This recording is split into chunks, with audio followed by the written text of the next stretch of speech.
Salam dan bahagia guru penggerak. Saya Dami Hotmatua Neibaho SPD, calon guru penggerak Angkatan 8, SMK Negeri Pertanian Batu 20, Kabupaten Simalungun, Provinsi Sumatera Utara.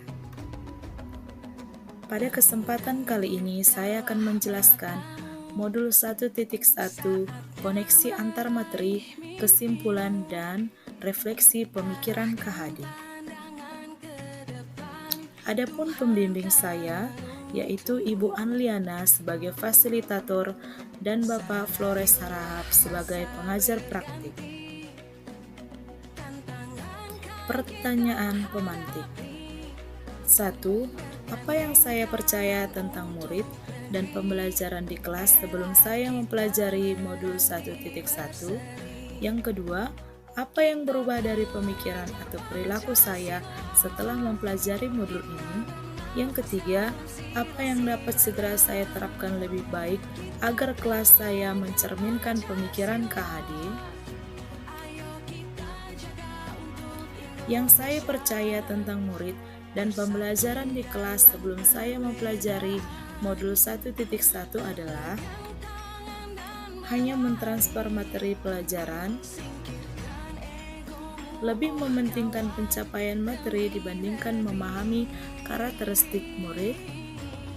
Pembelajaran berhasil jika murid sudah mencapai KKM. Melihat nilai murid dari aspek kognitif saja. Murid hanya sebagai objek pembelajaran.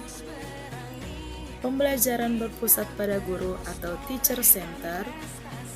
Meminta siswa menghafal materi.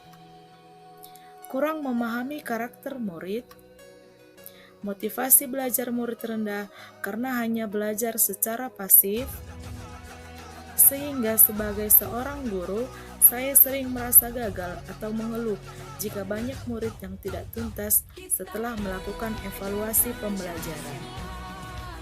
Setelah saya mempelajari modul 1.1 tentang pemikiran KHD, saya menyadari bahwa apa yang saya pikirkan dan saya lakukan tidak tepat. Setelah mempelajari modul 1.1, saya menyadari, 1.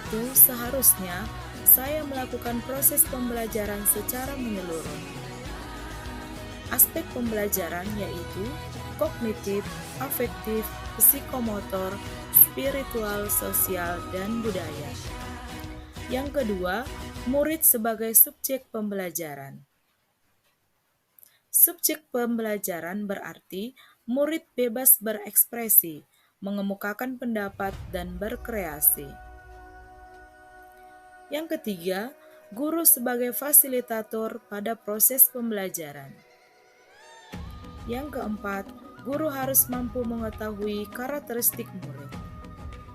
Sehingga sebagai guru harus ikhlas, penuh kesabaran menuntun murid untuk tumbuh sesuai dengan kodratnya.